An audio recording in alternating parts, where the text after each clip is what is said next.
धर्मेंद्र प्रधान का इस्तीफा अब हो चुका है। कांग्रेस इस मामले को आगे कहां तक ले जाना चाहती है? ये कोई अब एक मुद्दा नहीं है, ये तो महामारी बन चुकी है।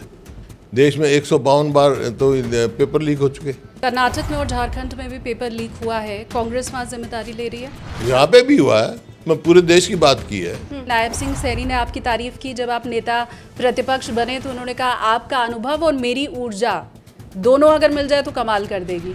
लेकिन वो हरियाणा में कम रहते हैं, पंजाब में ज़्यादा रहते हैं। पार्ट टाइम मुख्यमंत्री नहीं चाहिए, वो एक बात तो है अच्छी, जिसकी मैं प्रशंसा करता हूँ। और वो कह रहे बिना खर्चा बर्चा के हम नौकरी दे रहे हैं। ऐसा है, यहाँ तो नौकरियाँ बिल्कुल खुलेआम बिक रही हैं। परचून बिकता ना, ऐसे नौकरियाँ बिकी हैं। ऐसी खबरें हैं कि आप तो जीत रहे थे हरियाणा में चुनावी, गुटबाजी के ही चलते हार गई कांग्रेस।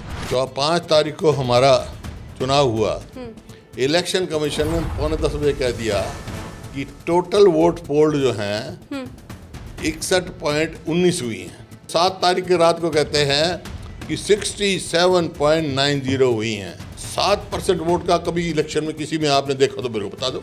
सुरजेवाला जी के साथ सब ठीक ठाक आपका चल रहा है? और मैं तो आशीर्वाद 20 साल से दे रहा हूँ, तू भी साथ दे। फिर कि रिटायरमेंट की एज को लेके खासकर नेताओं की बड़ा चर्चा रहती है।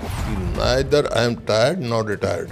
टेनिस का मैं बहुत अच्छा प्लेयर रहा हूँ, इंडिया को रिप्रेजेंट किया वेटरन्स में मैंने, और दुनिया का जो सबसे बड़ा प्लेयर रहा है बोरिस बेकर, उसके साथ खेला और वो टाई ब्रेक में जीते मेरे से। दीपेंद्र जी तो हमें मतलब राहुल गांधी जहाँ जहाँ वहाँ वो दिखाई देते हैं।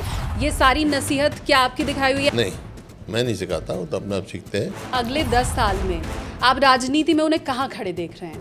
कर्म आपके हाथ में, बाकी मुकद्दर।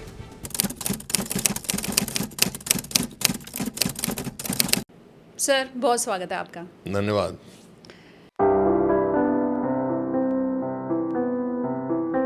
इंदिरा जी हैं, हाँ। अभी मेरे फादर हैं। हाँ। मेरी शादी की है पंथ मार्ग पे। अच्छा। मेरी शादी हुई उस दिन आई थे घर पे। ये नेहरू जी हैं, ये मेरे फादर हैं, ये प्रताप सिंह के चीफ मिनिस्टर, ये मिस्टर पलटा हैं, बाखड़ा डैम के चीफ इंजीनियर थे जो बाखड़ा में। ये जापान की है, जापान मेरे फादर गए थे उस टाइप के।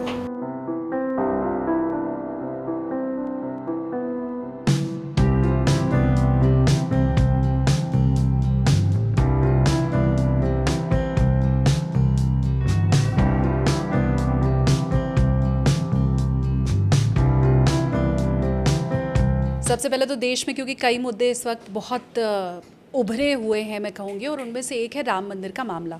मैं पूछना ये चाहती हूँ कि पप्पू यादव संसद के अंदर मकर द्वार के बाहर वो बैठे साधु का वेश धर के, बाकायदा दान पेटी उन्होंने ली, राम मंदिर में चंदा चोरी हुआ है, और तमाम जो विपक्षी दल थे वो उस दान पेटी में दान डालते हुए दिखाई दिए। राहुल गांधी भी उनमें शामिल थे, और फिर पप्पू यादव वो दान पेटी लेकर भागते दिखाई दिए।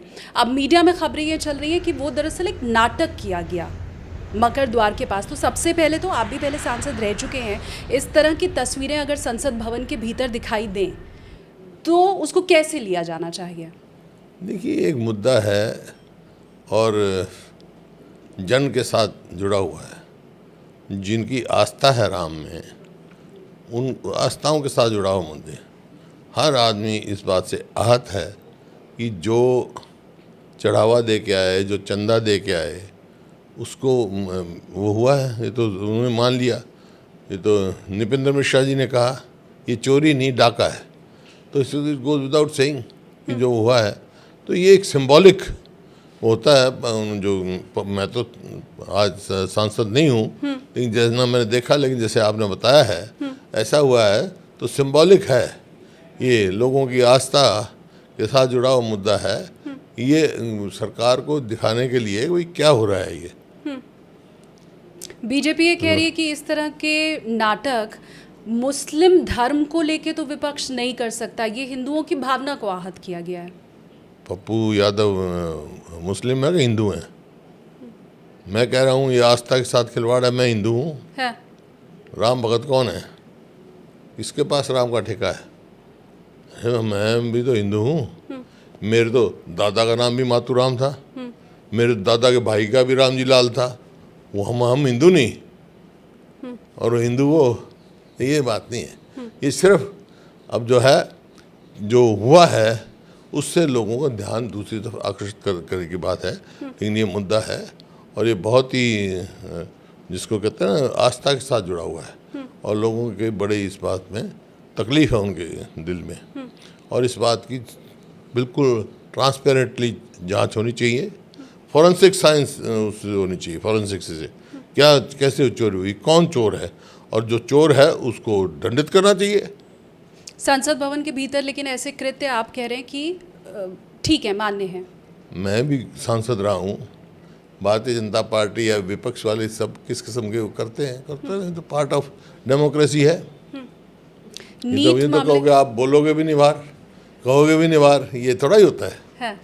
मुद्दे उठाते हैं, मुद्दे उठाने का तरीका है, जन भावना का मुद्दा है, उन्होंने उठाया होगा। बल याद मैं तो था नहीं, लेकिन जैसा आप बता रहे हो ऐसा किया है तो होगा। अब वो उठा के भागा तो गिनती करेगा वो उसकी। ठीक है, मैं नीट पेपर लीक पर आगे आऊँ क्योंकि कांग्रेस भी यही कह रही थी, कॉकरोच जनता पार्टी भी यही कह रही थी, छात्र भी यही मांग कर रहे थे कि धर्मेंद्र प्रधान का इस्तीफा हो जाना चाहिए। धर्मेंद्र प्रधान का इस्तीफा अब हो चुका है। कांग्रेस इस मामले को आगे कहाँ तक ले जाना चाहती है? कांग्रेस नहीं जाना चाहती, ये जनभावना जाना चाहती है। धर्मेंद्र जब ये हुआ, मुद्दा उठा, ये जो आपकी लीक पेपर लीक जो है, ये कोई अब एक मुद्दा नहीं है, ये तो महामारी बन चुकी है। देश में जिस तरह महामारी हो जाती है ना, वो है। कितने ही आप देख रहे हैं, एक नहीं अनेकों हुए। देश में 152 बार तो पेपर लीक हो चुके और 7.5 करोड़ जो है अभ्यर्थियों को उनको इफेक्ट किया है। कोई छोटी बात नहीं है। ये जो युवाओं के साथ, उनके भविष्य के साथ खिलवाड़ हो रहा है और ये उनकी भावना थी, ये लेके मुद्दे की बात नहीं। और यही लेके ये आवाज़ उठा के राहुल गांधी जी ने छात्रों की गूंज का कार्यक्रम शुरू किया। फिर ये अपने कॉकरोच जनता पार्टी आई। ये सवाल इस बात का नहीं है, सवाल ये नहीं है कि राहुल गांधी जी ने कहा या किसी ने कहा, ये उन लोगों की भावना है जिस प्रकार से हुआ। ये जो हो रहा है वो जिस प्रकार से उनकी भावना को ठेस पहुंची हुई है युवाओं को, उसका ये किया उन्होंने। तो इसमें कोई आपने क्या सवाल पूछा? मैंने कहा धर्मेंद्र प्रधान का इस्तीफा तो हो चुका है, वही मांग थी। हाँ, मांग थी शुरू में।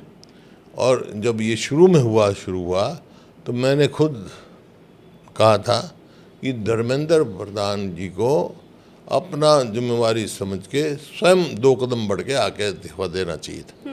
अगर वो उस टाइम बात मान जाते तो ना तो लाठीचार्ज होता, ना चोट लगती, ना इस किस्म की बच्चों की बेइज्जती होती, ना महिलाओं की बेइज्जती होती। आपने देखा किस किस्म का क्या हुआ वहाँ। वो तो अगर शुरू में देते इस्तीफा तो ये होना ही नहीं था, पहले ही दे देना चाहिए था। जब शुरू में हुआ और इतना जब प्रदर्शन शुरू हुए, उसी समय उनको नैतिकता के आधार पर स्वयं आगे बढ़ के इस्तीफा देना चाहिए था। किसी इंतजार नहीं करनी चाहिए थी कोई इस्तीफा मांगे। जिम्मेवारी, जो भी जिम्मेवार आदमी है उसको जिम्मेवारी लेनी पड़ती है। बहुत सारे इस्तीफे हुए, कांग्रेस की सरकार में कितने मंत्रियों के इस्तीफे हुए थे, एक के बाद कभी अश्विनी कुमार का हुआ, कभी किसी का हुआ, कभी किसी को। ऐसे आपके सामने देखा कोई उनका कोई कसूर था क्या? लेकिन नैतिक जिम्मेवारी जी उन्होंने ली और इस्तीफा दिया। ये देते तो हमारे बच्चों का जो हुआ, जिस प्रकार से लाठीचार्ज, किस प्रकार से पिटाई हुई, पैलेट गन चली, नहीं चलती। अब ये इतना अन्याय हुआ है तो उसकी जिम्मेवारी भी तो किसी को लेनी पड़ेगी। मैंने उस दिन ही पूछा था, मेरे को पता नहीं था, लेकिन आप के साथी आए पत्रकार। मैं कहा भाई मैंने प्रशासन में रहा हूँ, ये बताओ पहले ये ऑर्डर किसने किया? लाठीचार्ज ऐसे नहीं होता। somebody has to give order। Pellet bullet नहीं चल सकती ऐसी जब somebody has to give order। और जिसने ऑर्डर दिया है कोई फिक्सेस तो हो, जिम्मेवारी फिक्स तो की जाए, लेकिन सरकार चुप है। कर्नाटक में और झारखंड में भी पेपर लीक हुआ है, कांग्रेस वहाँ जिम्मेदारी ले रही है?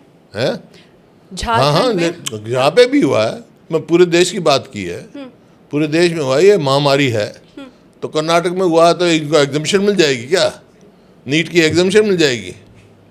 अब हरियाणा की मैं बताऊं, हरियाणा में जब से ये सरकार आई है 2014 से लेकर अब तक 30 से ज़्यादा पेपर लीक हुए हैं। और ये खाली परीक्षाओं की नहीं, जो नौकरियां हैं वो टेस्ट होते हैं वो लीक हुए हैं। युवाओं के भविष्य के साथ खेला आप जा रहा हरियाणा की है। बात अब कर रहे पूरे हैं? देश का आप देखो कितनी बेरोजगारी है। 6 लाख साल में जगह निकलती हैं तो 9 करोड़ उसके दरखास्त देते हैं उसके लिए, उनका एग्जाम में बैठते हैं। तो फिर आप सेलेक्टिव क्यों हैं? आप हरियाणा की बात करते हैं, आप कर्नाटक और झारखंड जहां आपकी सरकार है वहां पे भी जब पेपर लीक हुआ है तो उसको लेकर के क्यों नहीं कांग्रेस फिर जिम्मेदारी तय कर रही है और वहां पर इस्तीफे लिए जा रहे हैं? मैंने बताया ना, चाहे कुछ जहाँ भी परीक्षा ये लीक हुआ है, वो चाहे नीट का ही बात करो ना आप। नीट की राज्य स्तर पे नीट का एग्जाम तो राष्ट्रीय जिम्मेवारी है। कर्नाटक और झारखंड में भी बीजेपी का ये कहना है राज्य स्तर पे जो परीक्षाएं करवाई गई थी वो लीक हुए हैं पेपर। हाँ, तो वहां कांग्रेस की सरकार है, ये बीजेपी कह रही है। हाँ तो ठीक है, कांग्रेस की सरकार है, लीक हुए हैं हाँ। तो कोई ना कोई जिम्मेवारी फिक्स करेंगे, तो आवाज उठाएं। क्यों नहीं बीजेपी विपक्ष उठाती आवाज? आवाज उठाएगा नहीं, तब कार्रवाई होगी। क्यों नहीं उठाती? यहाँ आवाज उठाई जब भी तो धर्मेंद्र प्रधान का इस्तीफा हुआ। अगर ऐसा हुआ तो क्यों नहीं वहाँ विपक्ष आवाज उठाती? पर आपने कहा उन राज्यों में सुमोटो क्यों सो रहे हैं वो? आपने कहा सुमोटो विपक्ष वाले धर्मेंद्र क्यों सो रहे हैं? प्रधान को इस्तीफा देना चाहिए था विपक्ष- नैतिकता के आधार पे। मैं जो बात कह रहा हूँ, यहाँ आवाज उठी ना, लोगों ने आवाज उठाई, ठीक बात। तो भी ये बात आई नैतिकता के तौर पर देना चाहिए। तो वहाँ क्यों नहीं उठा रहे आवाज? आपसे बात कर रहे तो वहाँ फील्ड में क्यों नहीं उठा रहे आवाज? फील्ड में जाओ, आंदोलन करो, वहाँ जो जिनका आहत हुए हैं उनसे बात करो, आवाज उठाओ, मांग रखो अपनी। हरियाणा में आप जब तो लोग होगा। बड़े स्तर पे ऐसे उतरेंगे जमीन पे उठे, और हम तो हर बार सरकार के उठाया, खिलाफ? हमने तो हर बार उठाया और उठाया, यहाँ तक मेरे असेंबली में उठाया मैंने और चैट दिए। और उन्होंने ये उस समय मुख्यमंत्री ने कहा SIT बैठेगी, उसकी इंक्वायरी आई, आज तक SIT की रिपोर्ट नहीं। गोल इस्तीफा हरियाणा में भी होना चाहिए पेपर लीक पे। हो चुका, पहले हो चुके, समझे नहीं? जो मैं कह रहा हूँ नौकरी में 30 वो लीक हुए। हरियाणा में तो ऐसा हुआ है ना कभी सुना हो। HPSC Haryana public service commission के दफ्तर में करोड़ों रुपए पकड़े गए, करोड़ों पकड़े गए। हरियाणा सबॉर्डिनेटेड सर्विस कमीशन के चेयरमैन को इस्तीफा देना पड़ा, उसको बदलना पड़ा। ये हुए। यही वजह है कि नायब सिंह सैनी ने आपकी तारीफ की जब आप नेता प्रतिपक्ष बने, तो उन्होंने कहा आपका अनुभव और मेरी ऊर्जा दोनों अगर मिल जाए तो कमाल कर देगी। अनुभव तो ठीक है, ऊर्जा भी तो होनी चाहिए। कहा तो उन्होंने ऐसे ही था, भाई वो यंग है, उनका कहना है मेरी नहीं, ऊर्जा और आपका अनुभव। यंग है। हाँ। नहीं, वैसे मुख्यमंत्री हैं, वो यंग हैं, बहुत कुछ सीखना है, उनको मिलेगा। हाँ। सीखना भी चाहिए, लेकिन वो हरियाणा में कम रहते हैं, पंजाब में ज़्यादा रहते हैं। तो आप बताइए, सिखाइए उनको, वो कह रहे मिल के चलो। मुख्यमंत्री तो हरियाणा के हैं वो। हाँ। तो हमारे तो फुल टाइम मुख्यमंत्री बनेगा ना, पार्ट टाइम मुख्यमंत्री नहीं चाहिए। हाँ। जब भी कुछ हो सकता है, जब भी ये रुक सकती है मामले, जब भी आगे हरियाणा विकास कर सकता है। हाँ। तो उन्होंने आपकी तारीफ की, आपको कुछ अच्छा नहीं उनके अंदर दिखाई देता कि आप भी तारीफ कर पाए? मैं तो कर रहा हूँ तारीफ, और कैसे तारीफ हो? लेकिन सिर्फ यही है, मैं फुल टाइम मुख्यमंत्री होना चाहिए, उनको फुल पावर होनी चाहिए। अभी नहीं मिली हुई है। मैंने कह दिया, आप समझ गए। खुल के नहीं समझा रहे वो भी आप। समझते हैं। हाँ। नहीं, इतना ही होता है, इतना समझते हैं। बाकी अच्छे आदमी हैं वो, मेरे मित्र हैं, अजीज है मेरे, हाँ। मेरे साथी रहे। तो अभी हरियाणा जैसे आगे बढ़ रहा है, मतलब अब के एक तो खास बात है ना, एक बात तो है अच्छी, जिसकी मैं प्रशंसा करता हूँ। He is a smiling face always. सामने बैठा हो, हम अपोजिशन में बैठते हैं, मैं अपोजिशन में नेता विपक्ष हूँ, वो नेता सामने हैं, तो हर टाइम हंसते रहते हैं। करे कुछ ना करे अलग बात है, हंसते रहते हैं, उतना ही बहुत है। हाँ। ये खासियत है उन्होंने। मोदी जी भी हमेशा हंसते रहते हैं। नहीं, सैनी साहब से मुकाबले में कोई नहीं हंसता देश में। क्या बात कर रहे हैं? हाँ, मैं सही कह रहा हूँ। उनके मुकाबले वो में तो कोई वैसे बगैर बात के हंसते ना, बगैर स्माइलिंग फेस होता है ना एक, जैसे आप है हाँ। स्माइलिंग फेस, वैसे ही आदमी को अच्छा लगता है। अच्छा हाँ। लेकिन नहीं, मुख्यमंत्री जी पत्रकार कह तो रहे जरूरी हैं है। बिना खर्चा पत्रकार पर्चा तो के हम नौकरी दे रहे हैं। पत्रकार मैंने तो अब 1 मिनट पहले तो आपको बताया, करोड़ों रुपए एचपीसीआरटी दफ्तर से पकड़े गए, सबऑर्डिनेट सर्विस कमीशन का चेयरमैन गया, नौकरियों की जो है परचून की दुकान में से दुकान परचून बिकता है ना, ऐसे नौकरियां बिकी हैं। जो पेपर लीक हुए हैं वैसे थोड़े हुए हैं, इसी तरह हुए हैं। तो और क्या है इनका ऐसा है, यहाँ तो नौकरियां बिल्कुल खुलेआम बिक रही हैं। नौकरियां खुलेआम बिक रही हैं और वो कह रहे हैं ये बिना खर्चा पर्चा के हम नौकरी दे रहे तो हैं। खर्चा का अब तो अटैचा आ गया, अब तो अटैचियां पकड़ेगी नोटों की, और पर्चे लीक हो गए, पर्चे खर्चे हो गए। ये आप बताएं कि सैनी साहब तो आपको मुस्कुराते हुए दिखाई देते हैं, हाँ। सुरजेवाला जी के साथ सब ठीक ठाक आपका चल रहा है? ठीक, मेरा अजीज है, हाँ। मेरे साथ काम किया उन्होंने, मेरा अजीज है। फिर आप इसके पिताजी मेरे कुलीग रहे, आज से थोड़ा ही है। फिर आप मंच से कहते हैं कि तुम मेरा साथ दो, फिर देखो नहीं, क्या नहीं, धमाल पता नहीं, होगा। आप लोगों की कहानियां गढ़ी हुई हैं। वीडियो सामने आया सर। वीडियो कोई नहीं, अधूरा देखते हो ना आप, पूरा देखो फिर बात करो। आप बताओ ना पूरा क्या हुआ था। हमें इतना पता है, आपने कहा हमारा साथ दो, फिर कमाल देखो। मैं और आप बात करें, बातों में बात चलती है तो मजाक की बात चलती है, आपस में वो भी चलता है। भाई उन्होंने कहा कि आप जो है मेरे को आशीर्वाद दो, मैं तो आशीर्वाद 20 साल से दे रहा हूँ, तू भी साथ दे। फिर यही बात थी, क्या बात हुई? तो टिट फॉर टैट होता है, जैसे पार्ट ऑफ गेम बाप बेटे में भी होता है, वो तो मेरा अजीज है। फिर कुमारी सैलजा को क्यों मियां कहना बीवी पड़ा? में भी होता है, टिट फॉर टैट बाप बेटे में भी होता है, भाई बहन में होता है, भाई भाई में होता है, वो है, और कोई बात नहीं। तो कुमारी सैलजा को क्यों कहना पड़ा कि हमारे यहाँ तो लोग एक दूसरे को देख के नमस्कार भी नहीं करते हैं? पता नहीं उनको होगा, मैं तो उनको मिलता जब नमस्कार करता हूँ, मेरी बहन है। गुटबाजी नहीं है हरियाणा में? नहीं, कोई मतलब नहीं। गुटबाजी तो बीजेपी में देखो ना, जाते हो हरियाणा में, गुटबाजी देखी आपने? आप बताओ ना सर। मुख्यमंत्री जाता है, मंत्री नहीं आते, एमएलए नहीं आते उनमें, और गुटबाजी क्या होती है? ऐसी खबरें हैं कि आप तो जीत रहे थे हरियाणा में चुनावी, गुटबाजी के ही चलते हार गई कांग्रेस। नहीं, लोगों को कोई वो नहीं है। हाँ। लोगों ने जिताया है, लेकिन आपको मालूम ही है क्या हुआ? क्या हुआ? राहुल गांधी जी ने मतलब प्रदर्शन करके बता दिया किस तरह रोड चोरी हुई है। भाई आपने कितने चुनाव कवर किए मेरे को बताओ, किए हैं कोई आपने चुनाव? मैंने 14 का भी किया है, जनरल नहीं, इलेक्शन खाली भी किया हरियाणा है। के नहीं, पूरे देश के पूछो। पूरे देश का बता रही हूँ। एक बात बताओ, हाँ। 5 तारीख को हमारा चुनाव हुआ, इलेक्शन कमीशन ने 9:45 कह दिया कि टोटल वोट पोल्ड जो हैं 61.19 हुई हैं, 61.19, ठीक है। 5-6 तारीख को कहते नहीं, टोटल वोट पोल 65.65 हुई हैं, ठीक है। फिर 8 तारीख को सुबह गिनती है, 7 तारीख की रात को कहते हैं कि 67.90 हुई हैं। 7% वोट का कभी इलेक्शन में किसी में आपने देखा तो मेरे को बता दो। पोलिंग हुई रात को, डिजिटल वो है, इलेक्शन कमीशन अनाउंस कर रहा है 7% बता। आप बहुत, आप कह रहे 14 देखा, 16 मैंने देखा, 18 देखा, 20 देखे, आपने कितने देखे? एक का बताओ इतना परसेंट होता है। इलेक्शन कमीशन जो आप दे सकता, ना आप दे सकते, बस हो गया। और क्या? तो तेलंगाना में ये क्यों नहीं हो पाता? कर्नाटक में आप उनसे कैसे पूछो, मैं तो अपनी बात, मेरे से मेरी बात करो आप। तो यही तो जनता भी भाई पूछना जनता चाहती में है ना तेलंगाना में गया ना कि जब आप कर्नाटक में। जीतते हैं तब ईवीएम दोषी नहीं होती, जब आप हारते हैं तब ईवीएम कैसे दोषी होती? मैंने जो बात कहा, सवाल का जवाब आप दे दो। 7% का वोट किसी जगह मेरे को दिखा दो, बड़ा हो, अनाउंस हुआ हो, या इलेक्शन कमीशन जवाब दे दो, मैं जवाब दे दूंगा जवाब, या आप जवाब दे दो। आपने किसी स्टेट में देखा है? मेडरेंट्स। मतलब हरियाणा में सरकार आप ही की बननी थी? बिल्कुल, लोगों ने, हमारे को, लोगों को कोई कसूर नहीं। सर सबसे पहले तो क्योंकि हम देख रहे हैं कि आप और आपके बेटे दोनों इस वक्त पॉलिटिक्स में न सिर्फ एक्टिव हैं, बल्कि दीपेंद्र जी तो हमें, मतलब राहुल गांधी जहाँ जहाँ वहाँ वो दिखाई देते हैं।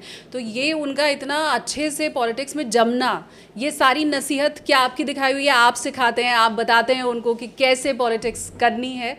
नहीं, मैं नहीं सिखाता, वो तो अपने आप सीखते हैं। लेकिन संस्कारों में, हमारे परिवार में राजनीति है। मैं एक स्वतंत्र सेनानी परिवार से हूँ। मेरे दादा भी स्वतंत्रता सेनानी थे, मेरे पूजनीय पिताजी भी स्वतंत्रता सेनानी थे, और मेरे दादाजी ने पहला चुनाव 1923 में लड़ा था, और स्वराज पार्टी टिकट से लड़ा था, मतलब तो कांग्रेस का ही पार्ट था, पंडित मोतीलाल नेहरू ट्रिप पे। और उसके बाद मेरे वो 19 फरवरी 1921 में महात्मा गांधी आए थे रोहतक। मेरे दादाजी उस टाइम डिस्ट्रिक्ट कांग्रेस कमेटी के प्रधान थे और पब्लिक मीटिंग ऑर्गेनाइज की थी। 25,000 आदमी थे, ये उस टाइम के ट्रिब्यून में छपा हुआ है। 25,000 आदमी थे जो मीटिंग एड्रेस की थी महात्मा गांधी ने, लाला लाजपत राय ने और मौलाना आज़ाद ने, और वो प्रिजाइड मेरे दादाजी ने की थी। तो संस्कारों में है ये हमारे। फिर मेरे पिताजी जो हैं, जो स्वतंत्र सेनानी रहे, वो 8 विभिन्न जेलों में रहे। 4 आज हिंदुस्तान में हैं, 4 आज पाकिस्तान में हैं। और वो फिर ग्रेजुएशन करते ही फ्रीडम स्ट्रगल में चले गए थे। और 1900 जब संविधान सभा बनी उसके सदस्य चुने गए। He was youngest member of the one of the youngest member of the constituent assembly. वो देखो फोटो है जिसने भारत के संविधान पे दस्तखत है। हाँ। इन आदमियों ने संविधान बनाया देश का, उनमें मेरे पिताजी थे। और वो 7 विभिन्न सदनों के सदस्य रहे। हिंदुस्तान में तो और कोई रहा नहीं, दुनिया में हो सकता दुनिया में भी नहीं रहा होगा। 7 विभिन्न सदन हैं। Constituent assembly, constituent legislative assembly, provisional parliament और लोकसभा, पंजाब असेंबली, हरियाणा असेंबली और राज्यसभा से रिटायर हुए। तो 7 विभिन्न सदनों के सदस्य रहे और हिंदुस्तान में कोई 7 विभिन्न सदनों का सदस्य नहीं रहा। तो इस वास्ते संस्कार है, उसी संस्कार में मैं पला हूँ, उसी संस्कार में दीपेंद्र पला। अपना दादाजी के पास हाँ। बचपन गुजारा उसने। हाँ। लेकिन आपके और उनके किसी मुद्दे पर कभी मतभेद रहा हो, वो अलग सोच रहे हो, आप अलग सोच रहे हो? नहीं, वो तो स्वाभाविक है। स्वाभाविक है, लेकिन कोई झगड़ा नहीं है भाई। कोई भी 2 आदमी मिलेंगे, सब एक मत के तो नहीं हो सकते, मत अलग अलग हो सकते हैं, लेकिन निष्कर्ष बात करके एक निकल जाता है। बेटे बड़ी पिटाई खाते हैं पिताजी लोगों से, बेटियों को नहीं मार पड़ती है, लेकिन बेटे तो बड़े ही होते हैं डांट मार खा के। तो दीपेंद्र जी के साथ ऐसा हुआ है? आप इतने सख्त पिता रहे हैं? नहीं नहीं नहीं, नहीं। वो तो बाहर ही रहा। हाँ। पहले मेरे स्कूल में अजमेर रहा, फिर वहाँ से आया, फिर भिवानी टेक्सटाइल को उसमें रखा, इंजीनियरिंग करी, फिर अमेरिका चला गया, अमेरिका सीधा MP बन गया। मैं यहाँ से चंडीगढ़ चला गया था। तो ये जो पूरा जेनजी प्रोटेस्ट हुआ अभी वाला, मैं क्योंकि ये पिता पुत्र की केमिस्ट्री की बात चली ही है तो मैं पूछ लूँ, आप पुराने सिद्धांतों वाले हैं शख्स, और अभी जो जेनजी वाला आंदोलन था उसमें ये कहा जा रहा है कि उन्होंने जिस भाषा का इस्तेमाल किया वो अप्रोप्रिएट नहीं थी। किसने? जेनजी ने आंदोलन में। तो एक पुराने नेता के नाते क्या ये महसूस होता है कि भाषा गड़बड़ा गई है? देखिए, वो तो एक जन आंदोलन टाइप बदल गया। उसमें एक आदमी कोई गलत भाषा करे, कोई उसको वो नहीं करता है, अप्रिशिएट नहीं करता है, तो उसका मतलब ही नहीं सारे हो गए। इसका मतलब वो नहीं है। कोई हो सकता है, बच्चे हैं, कोई एक आधा गलत भाषा भी इस्तेमाल की होगा, लेकिन वो सब पे लागू नहीं कर सकते आप। अच्छा, दीपेंद्र जी के बारे में मैं एक चीज़ और आपसे पूछूंगी कि अगले 10 साल में आप राजनीति में उन्हें कहाँ खड़े देख रहे हैं? देखिए, राजनीति का जहाँ तक सवाल है, या कोई भी आपका भी सवाल हो, इनका भी सवाल हो, मैं जिंदगी के 2 मुकाम मानता हूँ सिर्फ। एक कर्म आपके हाथ में, बाकी मुकद्दर। कर्म फिर मुकद्दर, जो उसके मुकद्दर में होगा। अच्छा, जो इतने दार्शनिक आप कर्म हैं। में होगा। हाँ।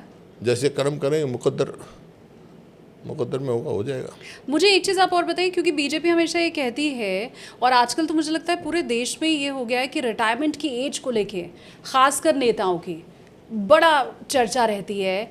आप 47 बॉर्न है और हम देख रहे हैं कि आप एक्टिवली पार्टिसिपेट कर रहे हैं पॉलिटिक्स में। तो पहले तो मुझे आप ये बताइए ये संभव हो कैसे रहा है? देखिए, पहले जहाँ तक मैं बताऊँ, पहले ये सवाल कईयों ने पूछ लिया, उनको मैं एक जवाब दे चुका हूँ कि neither I am tired not retired. अच्छा। हाँ।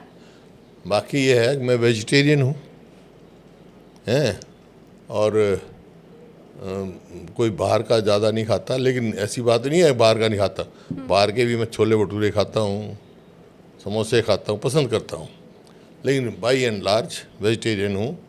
और मक्खन, दही, लस्सी, दूध मैं नहीं पीता। हरियाणा हमने देखा है खेलों को और लेके। हाँ, गेम्स खेलता था, अब मैंने टेनिस बंद कर दिया, अब वॉक करता हूँ। टेनिस का मैं बहुत अच्छा प्लेयर रहा हूँ, इंडिया को रिप्रेजेंट किया वेटरन्स में मैंने। और दुनिया का जो सबसे बड़ा प्लेयर रहा है बोरिस बेकर, उसके साथ खेला हूँ और वो टाई ब्रेक में जीते मेरे से। फिर तो राजनीति के साथ साथ आप टेनिस प्लेयर भी हो सकते थे करियर के तौर पे, हमें बहुत सारे मेडल मिलते हैं आपसे। मैं खेला हूँ, हाँ मिले मेरे को। हाँ, यूनिवर्सिटी चैंपियन था मैंने वेटरन्स में वो किया है, जिमखाना क्लब का चैंपियन रहा हूँ मैं, दिल्ली जिमखाना चैंपियन का। अब मैंने छोड़ दिया टेनिस छोड़ दिया मैंने। हाँ। वॉक करता हूँ, सुबह जाता हूँ नेहरू पार्क में, रोज़ थोड़ी बहुत एक्सरसाइज कर लेता हूँ। अब मुझे ये बताइए, क्योंकि आपने इतने साल तक हरियाणा को देखा, आप मुख्यमंत्री रहे, क्या कुछ ऐसा लगता है कि कोई काम रह गया है जो आगे बेटा पूरा करेगा, या ये होना चाहिए था?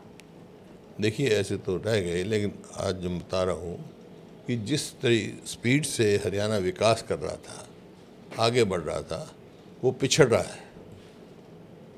2014 में जब हमने सरकार छोड़ी, हरियाणा प्रति व्यक्ति आय में, प्रति व्यक्ति निवेश में, खेल खिलाड़ियों में, कानून व्यवस्था में पूरे देश में नंबर 1 था। और आज हम किसी में 14वें स्थान पे हैं, 18 में से, 18 बड़े प्रदेशों में से, किसी में 12वें स्थान पे हैं, किसी 11वें स्थान में हैं। अपना स्थान पावदान नीचे आ गया स्थान का, क्योंकि कोई भी काम नहीं हुआ, कानून व्यवस्था बिल्कुल चरमरा गई। अब देखिए, जो आपने बात पूछी, जब मैं 2005 में मेरे को मौका मिला सेवा करने का, कांग्रेस पार्टी की सरकार बन गई, तो मैंने देखा कि हरियाणा में किस चीज़ की कमी है। मैं गुड़गांव गया, वहाँ बहुत सारे मेरे को मिले।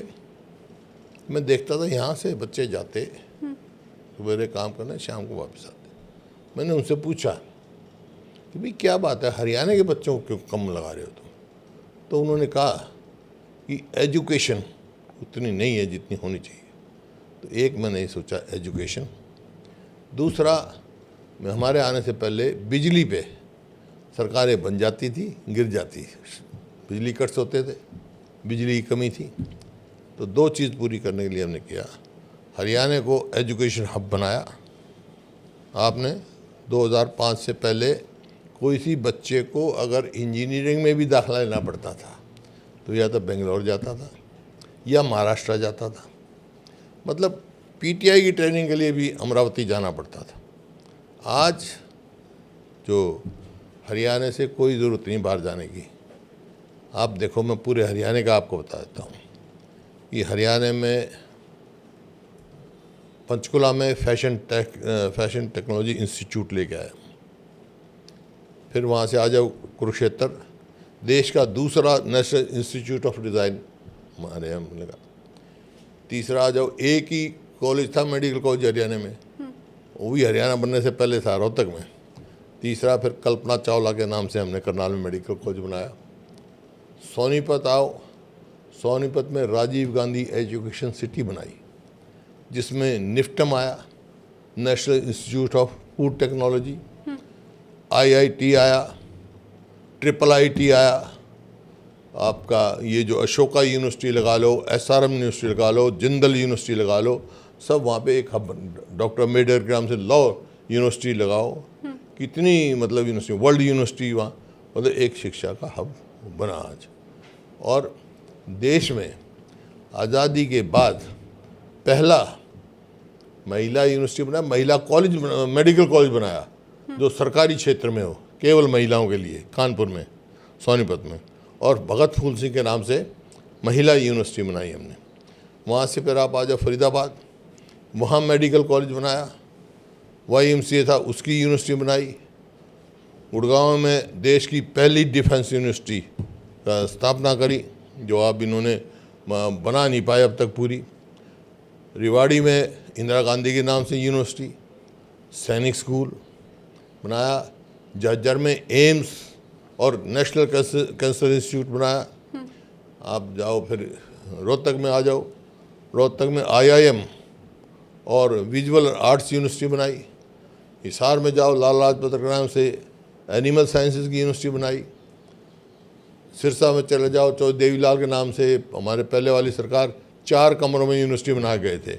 आज उसके राष्ट्रीय स्तर पे उसको यूनिवर्सिटी का बनाने का काम किया।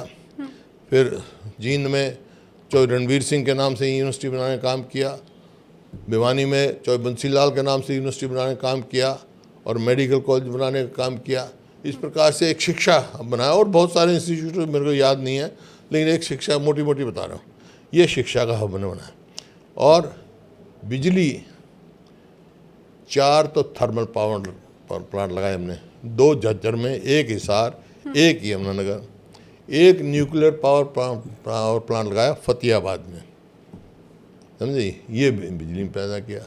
फिर एम्प्लॉयमेंट के लिए IMT बनाई हमने, मानेसर को बढ़ाया, फरीदाबाद में बनाई IMT, रोहतक में बनाई, खरगोदा में बनाई, शाह में इंडस्ट्रियल टाउन, मतलब इस तरह सारे इंडस्ट्री ताकि वो हो सके, ये बढ़ाने का काम किया हमने। और इसी वास्ते जो जापान है उसकी 70% इन्वेस्टमेंट 2014 में हरियाणा में थी, जो हिंदुस्तान में जितनी इन्वेस्टमेंट आज कहाँ है। आज मेरे को इसी बात का अफसोस है, इन्होंने 1 यूनिट तो बिजली नहीं बनाई। फिर दिल्ली से भादरगढ़ मेट्रो लेके गए हम, दिल्ली से बल्लभगढ़ मेट्रो लेके गए, दिल्ली से गुड़गांव मेट्रो लेके गए, और बहुत सारी प्लान थी। 1 मेट्रो का पोल नहीं लगाया 12 साल में। फिर रेलवे लाइन हमने रोहतक से हिसार, फिर ये जो अभी जहाँ चलाई ना, अभी प्रधानमंत्री जी ने झंडी लगाई थी, ये हाइड्रोजन ट्रेन जो चलाई सोनीपत से वाया गुहाना जींद, ये लाइन हमने रेलवे लाइन बनाई। इन्होंने 1 इंच रेलवे लाइन बनाई। जितने नेशनल हाईवे हैं हरियाणा में सब मेरे टाइम के हैं, या तो कंसीव हो गए थे, ट्री कटिंग हो गई थी बहुतों की। ये क्यों बस। ऐसा आपको लगता है नहीं हुआ? जबकि हाँ, और कर्जा 66 में हरियाणा बना था, 66 से लेकर और 14 तक तो हरियाणा कोई 70,000 करोड़ के करीब कर्जा था। आज 5.5 लाख के करोड़ के करीब कर्जा हो गया, 5.5 लाख करोड़ कर्जा हो गया। किया कुछ नहीं, ना पावर प्लांट, ना बिजली, ना रेलवे, ना मेट्रो। ये तो कहते हैं डबल इंजन की सरकार है, क्यों हो रही नहीं है कर ना, पा हो रही? रहे हैं ना बैंकों के जिस तरह घोटाले हुए, एक के बाद एक घोटाला। दान खरीदो उसके बाद घोटाला, आपके रजिस्ट्री में घोटाला, शराब का घोटाला, ये किलोमीटर उसका घोटाला, एक के बाद एक घोटाला। कितने घोटाला, अभी तो बैंक का घोटाला हुआ है, HDFC और बैंक का कितना घोटाला हुआ। एक कई IAS अफसर अंदर हैं, बताओ, उसमें ही घोटाला करके घोटाला क्या देते हैं हर बारी भाई। हाँ, SIT बनाएंगे, उसकी रिपोर्ट नहीं देते, लिपापोती पे लग जाते हैं। अब मैं ये भी समझना चाहती हूँ कि क्या जो अगला चुनाव होगा उसको लेके क्या आप लोग पूरी तरह आश्वस्त हैं? हम तो अब भी आश्वस्त थे।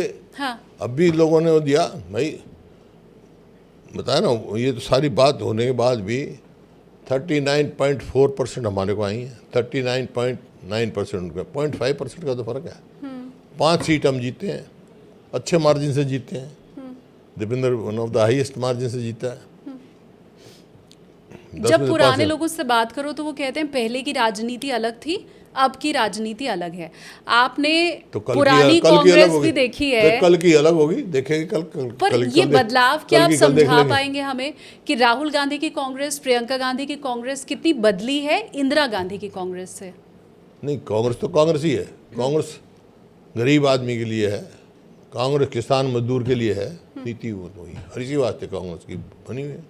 इसी वास्ते कांग्रेस एक पार्टी है जो कब से बनी थी, और कांग्रेस है। और पार्टियां बनती रही, टूटती रही, बिगड़ती रही, लेकिन कांग्रेस तो कांग्रेस ही है। कुछ बदलाव हुआ और लोग कहते हैं राहुल गांधी से मिलना तो बड़ा मुश्किल है। लोगों का ये कहना है, आम कांग्रेसियों का, कि राहुल गांधी से मिलना मुश्किल है। मैं सिर्फ इतना समझना चाह रही हूँ कि क्या पुरानी कांग्रेस का कार्य का तरीका अलग था, क्या अब बहुत बदलाव आ गया है, क्या आप बेहतर देखो बताएंगे? ये तो आपने आपने सोचने की बात है। कांग्रेस वही है, कांग्रेस मजबूत है, कांग्रेस कुछ मुद्दों के लिए लड़ती है, मुद्दों के लिए लड़ रही है, गरीब आदमी की लड़ती है। बैंक का राष्ट्रीयकरण किसने किया? कांग्रेस ने किया ना। किसान तो पहले बैंक में जा नहीं सकता था। तो इतने साल की राजनीति में आपको कोई फर्क या परिवर्तन नहीं, दिखे? फर्क तो देखो समय समय में हर चीज़ का फर्क होता है। हाँ। पहले जब हम शुरू में सांसद बने, जब ये चली, देखा मैंने ऐसा भी टाइम देखा कि बीजेपी के 2 ही एमपी थे, आज सरकार बनी हुई है। ये तो समय समय की बात होती है, ये कोई बात नहीं है। लेकिन हाँ। जो समाज में जरूर सामाजिक बदलाव जरूर आया है। किसी ने मेरे से पूछा था कि आप, जब मैं 70 साल का हुआ, कि आप 70 साल के हो गए हो, हम राजनीतिक बात नहीं पूछते आपसे। अच्छा पत्रकार था वो, मेरे परिवार को जानता था, मेरे को आपके दादा की भी इतिहास पता है, पिताजी की भी, आपका भी, दीपेंद्र का। मैं राजनीतिक सवाल नहीं पूछूंगा। मैं एक सवाल जानना चाहता हूँ कि 70 साल में आपने सामाजिक चेंज क्या देखे है, क्या? सोशल चेंजेस क्या देखे हैं? हाँ। मैंने 3 देखे हैं सोशल चेंजेस। बोला क्या? मैं तो 15 दिन का दिल्ली आ गया था। मेरे फादर कॉन्स्टिट्यूंट असेंबली में पैदा होते ही मैं यहाँ आ गया था, दिल्ली में रहा। लेकिन मैं अपनी मदर के साथ या फादर के साथ गांव में ब्याह शादी में जाता रहा, किसी फंक्शन में, कभी साल में 2 साल में। तो वहाँ एक बात देखता था मैं कि सास से बहू डरती थी, अब बहू से सास डरती है। बोला अच्छा। बोला कैसे? मैं तो छोटा सा जब देखता था ना, बैठी होती कई औरतें तो कहती सास आ गई, डरती थी। अब बहू से सास डरती है। ठीक है। बोला दूसरा मैंने कहा भाई, मैं तो सैनिक स्कूल में था, मेरे पिताजी मिनिस्टर थे, ऑल इंड ऑल पंजाब के नंबर 2 थे, कैरों साहब के बाद। भाखड़ा भी उन्होंने बनाया। तो मेरा मास्टर कोई छोटी मोटी गलती कर देता, मेरे को बेंच पे खड़ा कर देता था, कान पकड़वाता और डंडे मारता यहाँ। तो हम डरते थे। मेरे कहने का मतलब ये है, मास्टर से विद्यार्थी डरते थे। आज बच्चों से मास्टर डरते हैं। छोटा सा बच्चा हो, स्कूल में जाए, मास्टर उसको समझाने के लिए एक चाटा भी मार देगा, माँ बाप गेट पे खड़े मिलेंगे, कोर्ट में केस चाइल्ड अब्यूज़ का करे मिलेंगे। तो मास्टर डरता, भाई कोई अच्छी बात तो ना हो जाए। सामाजिक बदलाव। बोला तीसरा मैंने कहा लॉ यूनिवर्सिटी करी मैंने दिल्ली से पास। जैसे दिल्ली के स्टूडेंट होते हैं, हम तो यहाँ थे जुबली हॉल में। तो सब हम 9 से 12 पिक्चर देखी, ये करी। अब तो पिक्चर देखे मेरे को बहुत साल हो गए, जब स्टूडेंट थे अब देख रहे हैं। तो मैंने जब लॉ पास करी, वकालत शुरू कर दी अपने वहाँ तक। मेरे पिताजी राज्यसभा में यहाँ थे, डिप्टी लीडर थे इंदिरा जी के। Indira ji was leader of the house, my father was deputy leader. लेकिन सैटरडे संडे को वो रोहतक आ जाते थे। आदत हमारी वही 9 से 12 पिक्चर देखते। जो हमारे साथी यहाँ 5-7 पढ़ते थे मेरे साथ लॉ में, बोला चलो पिक्चर देखें। 9 से 12 चले जाते थे। पिताजी आकर रोहतक आते थे। जब मैं घर घुसता था तो एडी उठा के घुसता था, कभी शोर ना हो जाए, पिताजी ये ना उठ जाए, कहाँ से आया इस टाइम। मेरा कहने का मतलब ये है, बाप से बेटा डरता था, अब बेटे से बाप डरता है। ये चीज़ समझिए। एक बदलाव मुझे लगता है अब वो आपने महसूस किया कि नहीं किया, मैं नहीं पता। हाँ, मैंने महसूस किया है पहले से। अब मैं तो नहीं कहूँगी, पर हाँ, स्टूडेंट वाली बात तो आपने बिल्कुल ठीक कही है कि आप बच्चे के ऊपर अगर हाथ उठा दिया जाए तो पेरेंट्स दरवाजे पर खड़े मिलते हैं। उससे तो मैं पूरी तरह सहमत हूँ। अच्छा, बाकी दोनों बात पे मुझे लगता है मैं कमेंट ना करूँ तो बेहतर रहेगा। क्यों? बाप बेटे से नहीं डरता? डरता है। बस फिर वही मैं कह रहा हूँ, पहले बाप से बेटा डरता था। और बोलो। ठीक है। मुझे ये बताएं, क्योंकि मीडिया को लेके भी बहुत परिवर्तन की खबरें आती रहती हैं, तो आपको लगता है आपके ज़माने का मीडिया अलग था, आपका मीडिया अलग हो गया? हाँ बिल्कुल। वो खोजी पत्रकार ही गायब हो गए। अब तो रेडीमेड मामला AI है, वो चल रहा है। पत्रकारों के ऊपर बहुत पत्रकार पहले खोजी पत्रकार कहते थे उनको। हाँ। खोज करते थे, डेप्थ तक जाते थे जब बात लेते थे। अब रोज चाहिए। ठीक है, ठीक है, thank you so much sir. Thank you.